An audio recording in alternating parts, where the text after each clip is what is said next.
Welcome to Washington Today for Monday, November 27th, 2023. I'm Gary Sterkoff. Thanks for joining us today. Israel Defense Forces have announced that 11 more hostages have been freed by Hamas terrorists and are on their way back to Israel. All of them are Israelis. The release comes after Israel and Hamas agreed to extend their truce in Gaza by 2 more days. Meanwhile, the man accused of shooting 3 Palestinian college students in Burlington, Vermont over the weekend in what Vermont's state's attorney called a hateful act has pleaded not guilty and is being held without bond. We'll hear reaction from the White House on the pause in fighting and this weekend's shooting coming up. The House and Senate are back to work this week, and Senate Majority Leader Chuck Schumer said over the weekend that he would like to bring Israel and Ukraine aid packages to the floor as soon as next week. We'll hear from him, Republican leader Mitch McConnell, and House Speaker Mike Johnson about the prospects of that coming up. But we begin at the White House and National Security Council spokesperson John Kirby. The humanitarian pause in Gaza, now in its 4th day, will be extended for another 2 days through Thursday morning Israel time. This humanitarian pause has already brought a halt to the fighting, together with a surge of humanitarian assistance. Now, in order to extend the pause, Hamas has committed to releasing another 20 women and children over the next 2 days. We would, of course, hope to see the pause extended further, and that will depend upon Hamas continuing to release hostages. The president has been deeply engaged on this process throughout the Thanksgiving weekend. He spoke with the Emir of Qatar at a very critical moment to help resolve an impasse on the 2nd day of the pause. And then yesterday, he spoke with Prime Minister Netanyahu with a focus on working towards an extension of the pause, the extension that, quite frankly, we're seeing today. His team then worked on that overnight and through the morning. He was briefed this morning by the National Security Advisor, Jake Sullivan, on the ongoing talks to extend the pause. With today's news, Hamas has released a total of 69 hostages, primarily women and children. Israel has freed 117 Palestinian prisoners so far. And again, today's release only included Israelis. Just how many Americans does Hamas still hold captive? Here's John Kirby. We think the number is, it's less than 10, probably in the neighborhood of about 8 to 9. But we don't necessarily have firm, solid information on each and every one of them. And why haven't the 2 American women who are with Abigail, what happened with them? Why haven't they been released? Well, we certainly hope that we'll see them in hopefully today. And if not today, certainly over the next couple of days. We want to see them back with their families where they belong as well. The lists are developed by Hamas. And then, of course, the Israelis develop their list of Palestinian prisoners that they're going to release. And we're not involved in the specific drafting of the lists and the determination on Hamas's side of who's going to come out on any given day. Obviously, we want to see those 2 American women released as soon as possible. And the truce being extended 2 days, what happens now? Do you want to get like 3 days next, or a permanent truce? What's the thing? It's like I said in my opening statement, Steve. We're grateful that we've got an extra 2 days to work with here. That'll result in the release of 20 more individuals, yes, women and children.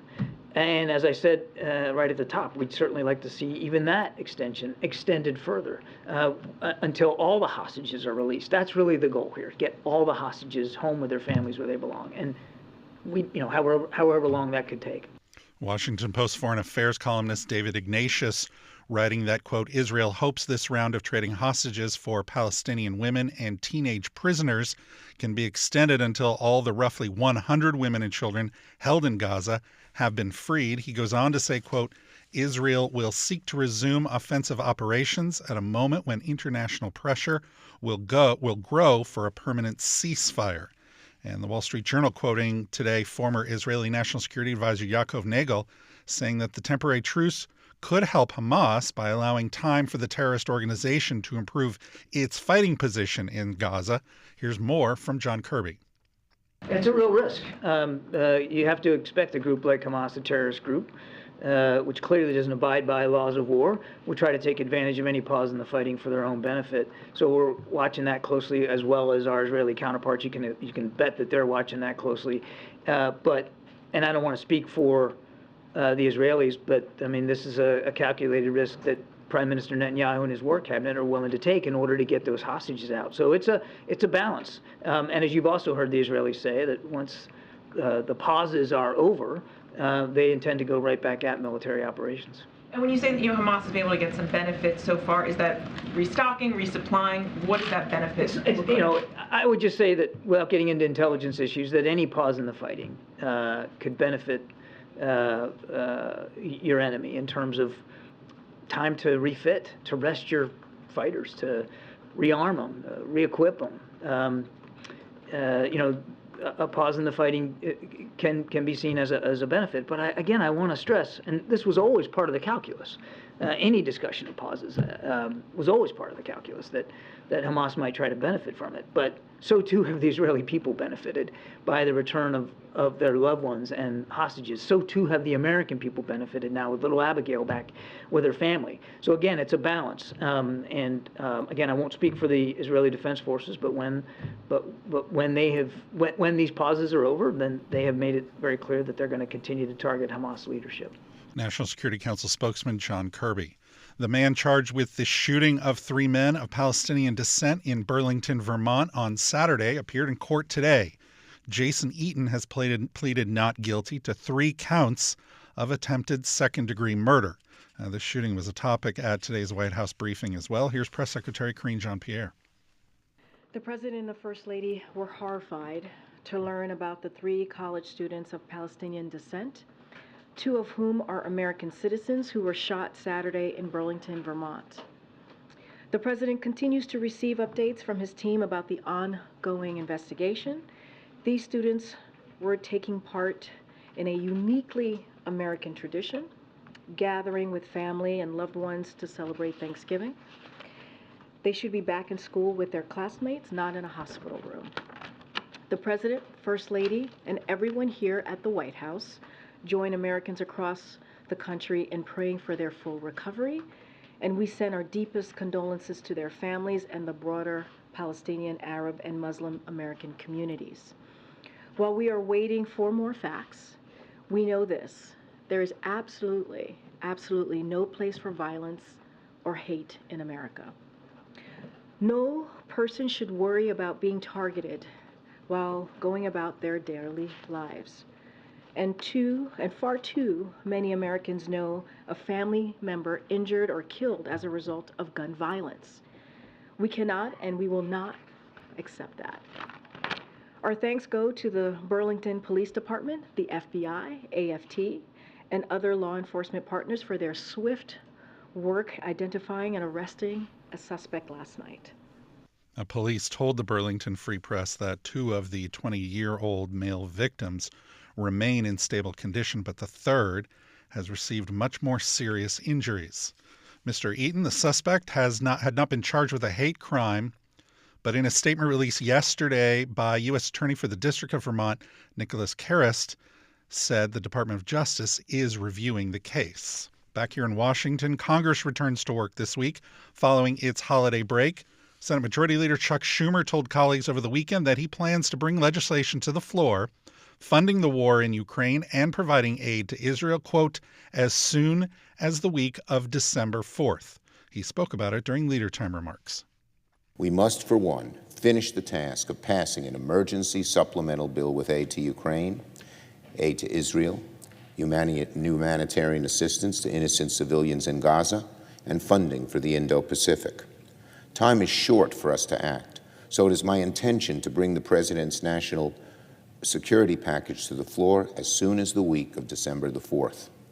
I want to be clear that aid to Israel, Ukraine, humanitarian aid for civilians in Gaza, and the Indo-Pacific are all related and demand bipartisan cooperation.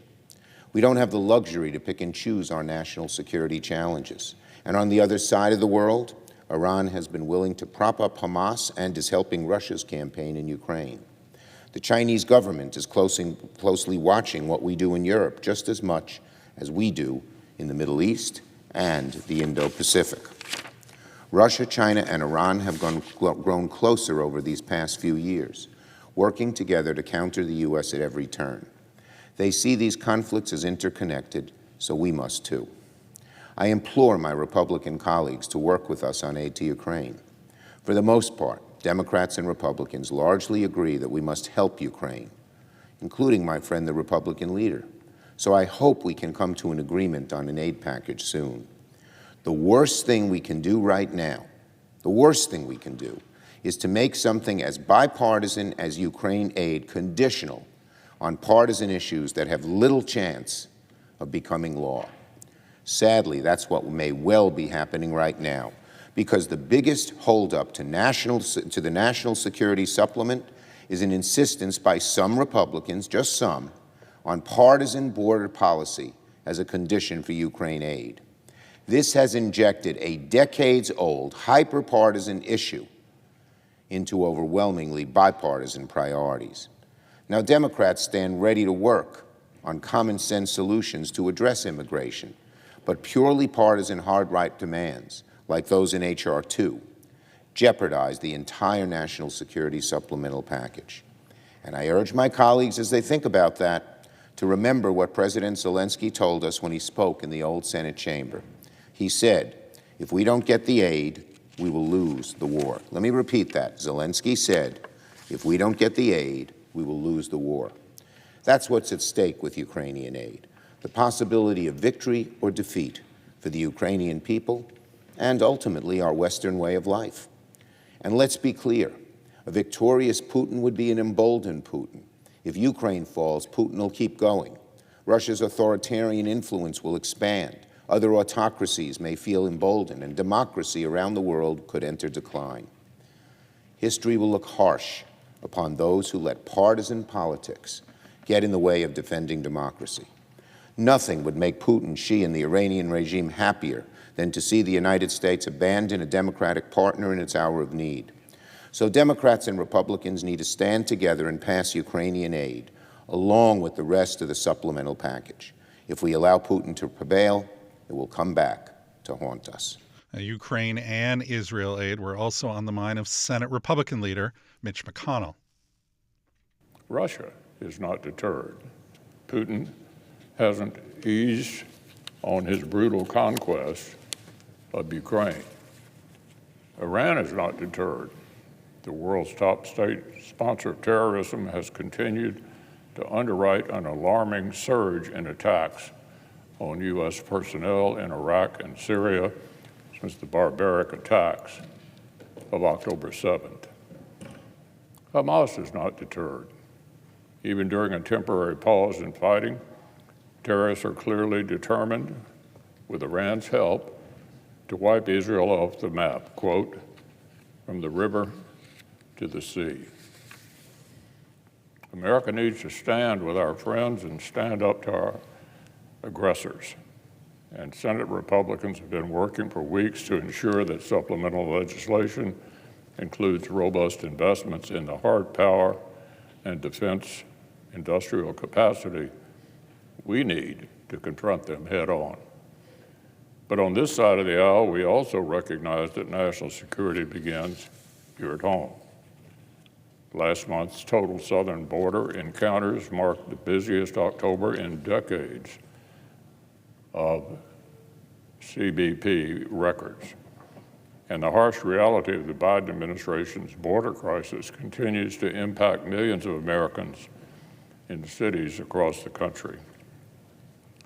So I'm thankful that Senator Langford, Graham, and Cotton have been working diligently to produce legislation to address this crisis head on.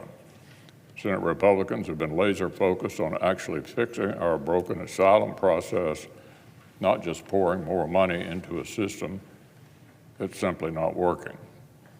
And our Democratic colleagues would do well to take these efforts seriously. The bottom line is simple. We don't have the luxury of addressing glaring threats to our national security one at a time. Crises don't solve themselves just because Washington can't muster the political will to address them. Unfortunately, Senate Democrats have already suggested they want to condition urgent resources for one of our top security priorities on not addressing another one. Apparently, our colleagues are considering putting support for Israel on the chopping block unless we promise not to fix the border crisis they helped create. So, Madam President, this sort of cynical, short-sighted politics has denied the American people real border security too many times. The challenges facing America are connected, and the time to address them, each of them, is now. Part of the Leader Time remarks from Senators McConnell and Schumer on the floor earlier today. Also on the Senate's agenda this week, executive and judicial nominations, including Jose Javier Rodriguez to be Assistant Labor Secretary for Employment and Training. The House is back to work tomorrow, and at an event at the Sarasota-Bradenton Airport in Florida, House Speaker Mike Johnson talked about aid to Ukraine and Israel with WFLA-TV in Tampa. Listen, Israel is a top priority for the United States, and supporting our ally there is critical. It's one of the first things we did. In fact, we passed the bipartisan Israel support package out of the House a while ago, right? Not long after I took the gavel, about a month ago. It's been sitting on this in the Senate and on Chuck Schumer's desk, and so we are encouraging him to get that done. Ukraine is another priority. Of course, we can't allow Vladimir Putin to march through Europe, and we understand the necessity of assisting there. What we've said is that if there is to be additional assistance to Ukraine, which most members of Congress believe is important, we have to also work in changing our own border policy. And so there's been a lot of thoughtful negotiation ongoing with that. I think most of our Senate colleagues recognize that those two things need to move together because we owe that to the American people. That's what they're demanding that we do. With regard to the rest of it, there's some other items in the supplemental package. I think all that will come together in the coming days. We have a sense of urgency about this, and there are deadlines on it as well. So I'm confident and optimistic that we'll be able to get that done, get it over the line. On the House agenda this week, a vote to permanently freeze $6 billion of Iranian funds released as part of the Biden administration's 2023 hostage deal. Also, legislation preventing migrant housing on federal lands, including national parks, and possibly a vote to expel New York Republican Congressman George Santos. Here's more on that from Speaker Johnson. It remains to be seen. I've spoken to Congressman Santos at some length over the holiday and talked with him about his options, but we'll have to see. It's not yet determined, but we'll be talking about that when we get back tomorrow. The House always live on C-SPAN, the Senate on C-SPAN 2, and you can get full coverage at cspan.org and on the free C-SPAN Now mobile app. You're listening to Washington Today. C-SPAN's Campaign 2024 coverage continues with the presidential primaries and caucuses.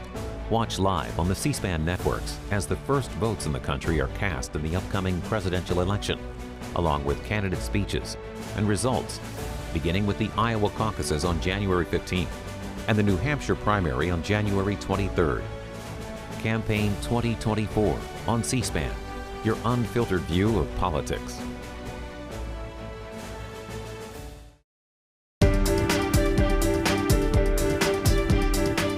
Welcome back to Washington Today. President Biden announced a new advisory board that aims to strengthen supply chain operations. The new Council on Supply Chain Resilience aims to help lower consumer costs and secure the flow of goods. The president made the announcement at the White House. I'm charging this group to ensure that our supply chains remain secure, diversified, resilient, and into the future. I'm also directing my cabinet to create an early warning system that uses data to spot supply chains risks to our economic security, our national security, our energy security, and our climate security. And I'm proud to announce that I'll be invoking what's known as the Defense Production Act to boost production of essential medicines in America by American workers. Because you notice people had to get certain kinds of shots. It was not available. We had to get it overseas. Well, that supply chain is going to start here in America. Here in America. We're going to help assure American families have reliable access to medicines they need. Second, we're doubling down on our work with global partners. 2 weeks ago, I signed the first of its kind supply chain agreement with 13 countries in the Indo-Pacific. This agreement is going to help us identify supply chain bottlenecks before they become the kind of full-scale disruptions we saw during the pandemic. We all saw what happened then. Semiconductor supply chains from Asia and Africa and America from Asia to America shut down. If this agreement had been in place back then, we've been able to avoid that. And auto companies could not have had to lay off so many workers because they couldn't get the computer chips to build the vehicles. On top of this, I also signed the first ever presidential memorandum on worker rights globally, a move that's going to address forced labor, promote worker health, worker wages, worker unions, as we build out our supply chains. Because we know our progress depends on our workers, including union workers. They keep our supply chain secure and our economies moving. So we have to do more and empower them here at home and around the world. Fortunately, we've been able to push back on MAGA Republicans so far, but they haven't given up. They haven't given up. They still want to undo this progress we're making. They're proposing cuts in investments in roads, bridges, the internet, and high-speed internet, the very things that provided from anyway. They're across the board. And the cuts that could result in loss of jobs and infrastructure and in manufacturing. And they want to go back to the bad old days when corporations looked around the world to find the cheapest labor they could find, to send the jobs overseas, and then import the products back to the United States. Now, we're building the products here and exporting products overseas. We're not importing jobs. Folks, we're not importing anything other than what we make. We're making it here and we're sending it overseas rather than going to the cheapest place we can go to have it made. Bottom line, they want to make the whole supply chain more vulnerable.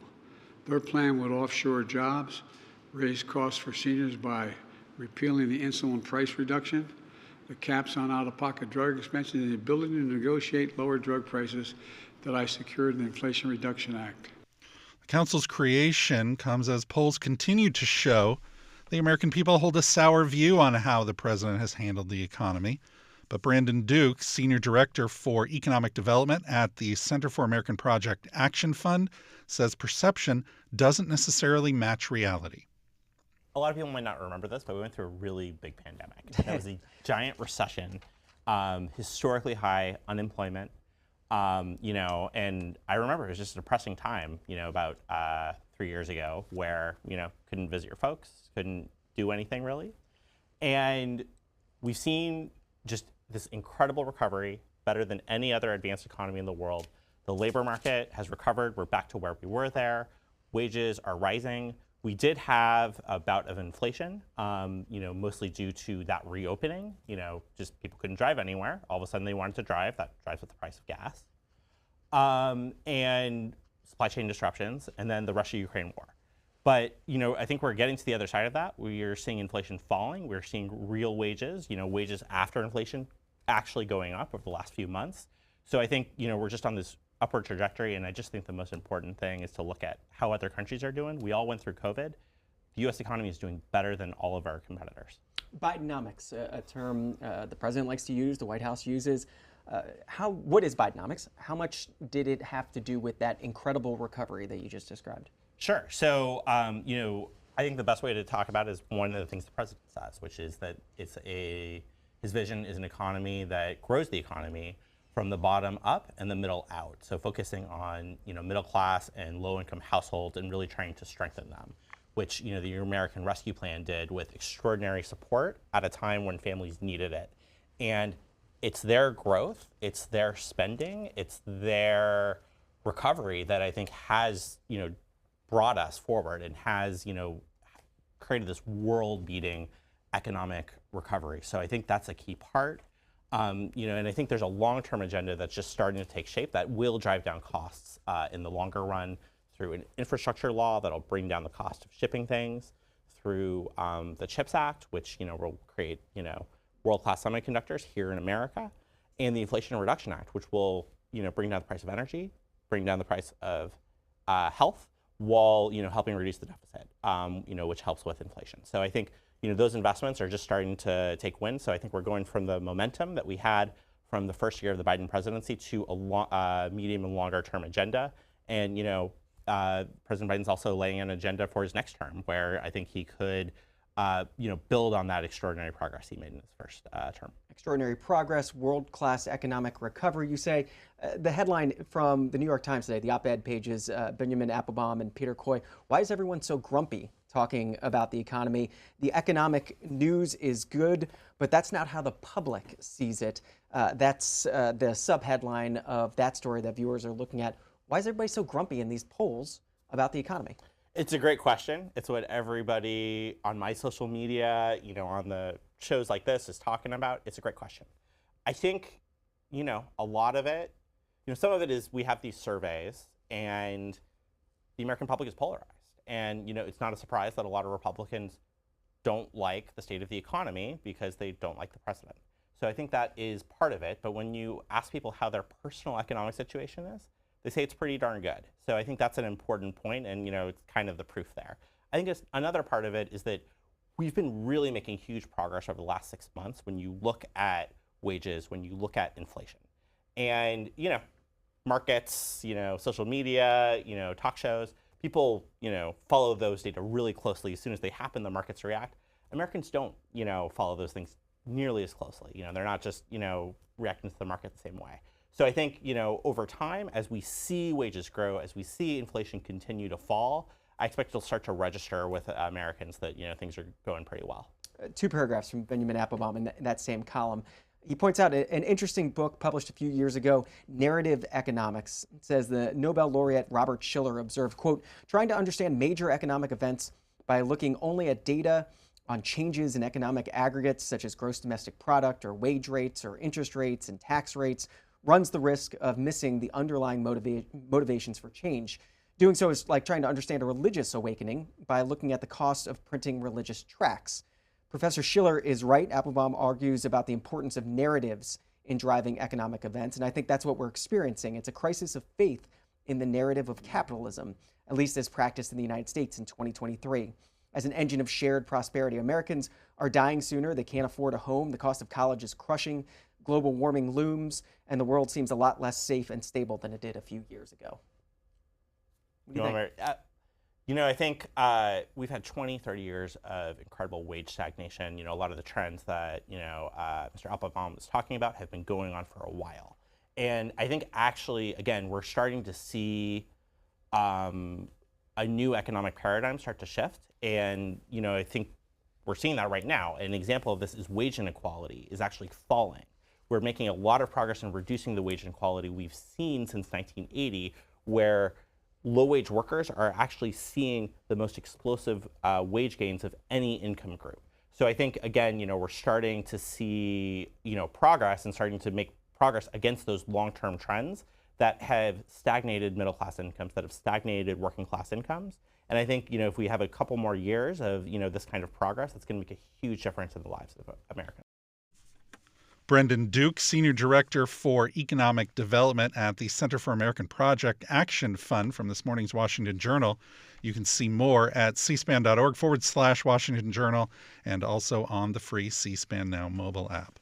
Finally, today, political scientists talked about threats and challenges to democracy. The discussion was part of a virtual event hosted by the National Constitution Center. Topics included populism and authoritarian rule, voting rights, and potential threats to democracy posed by political parties enabling leaders.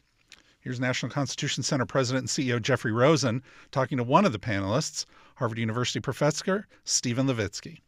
Steve Levitsky, let's begin with you, if we may. In your new book, Why Tyranny of the Minority, Why American Democracy Reached the Breaking Point, you argue that the threats to democracy are even worse than you imagined when you wrote How Democracies Die in 2018. And you say that part of those threats comes from the minoritarian features of the U.S. Constitution, which allows partisan minorities to routinely thwart majorities and sometimes even govern them. Tell us why you believe that the most imminent threat facing us today is minority rule. I'm not sure it's the most imminent threat. I think we also face a threat of sheer instability, a period in which we slide in and out of pretty severe constitutional crisis, and that could be accompanied by by a fair amount of violence. So minority rule is one threat, and we can talk about it, but it may not be the most imminent one. Our book very, very briefly takes on two big questions. Why, first of all, why a mainstream political party, one that's competed peacefully in elections for more than 150 years, would suddenly go off the rails and suddenly turn away from democracy. That's actually a really rare event. And so a democracy cannot remain stable if one of two major parties is not fully committed to playing by democratic rules of the game. And when we wrote How Democracies Die just 6 years ago, we did not consider the Republican Party to be an anti-democratic party. We thought that it had made a major error in gatekeeping error and allowing Donald Trump to be its nominee, but we didn't consider the party to be anti-democratic. But since 2021, the Republican Party has violated what we considered sort of the three basic tenets of democratic behavior for political parties. One, accept the results of elections, win or lose.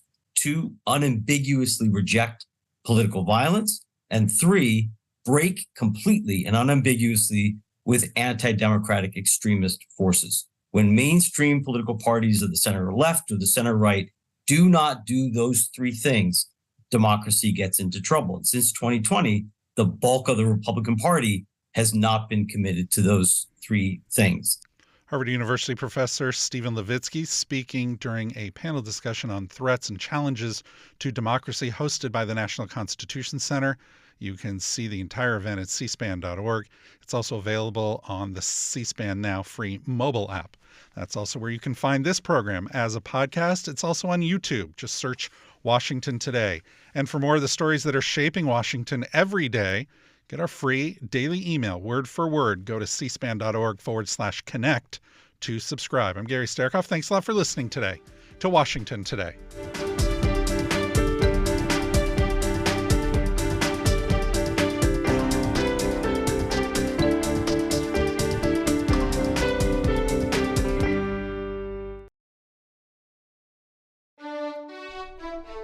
C-SPAN's Washington Journal, our live forum involving you to discuss the latest issues in government, politics, and public policy from Washington, D.C. and across the country.